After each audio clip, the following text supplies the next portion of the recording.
শিক্ষার সাথে সঞ্চয়ের হাতেখড়ি, নিরাপদ ভবিষ্যৎ গড়ি। এই স্লোগানে চাঁদপুরের কচুয়া উপজেলার সাচার বহুমুখী উচ্চ বিদ্যালয়ে শিক্ষার্থীদের নিয়ে স্কুল ব্যাংকিং ক্যাম্পেইন অনুষ্ঠিত হয়েছে।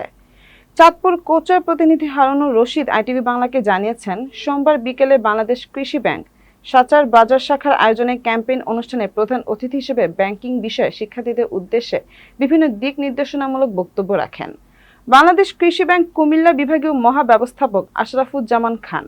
বাংলাদেশ কৃষি ব্যাংক সাচার বাজার শাখার ব্যবস্থাপক মোহাম্মদ সাইদ হোসেনের সভাপতিত্বে ও অফিসার মোহাম্মদ মেজবাউল আলমের পরিচালনায় অনুষ্ঠানে বিশেষ অতিথি হিসেবে বক্তব্য রাখেন বাংলাদেশ কৃষি ব্যাংক চাঁদপুরের মুখ্য আঞ্চলিক ব্যবস্থাপক মোহাম্মদ মমতাজ উদ্দিন আহমেদ, সাচার বহুমুখী উচ্চ বিদ্যালয়ের প্রধান শিক্ষক মোহাম্মদ আলমগীর হোসেন মোল্লা, সহকারী প্রধান শিক্ষক গণেশ চন্দ্র ধর, সিনিয়র শিক্ষক মোহাম্মদ শাহ আলম পাটোয়ারি সহ আরও অনেকে।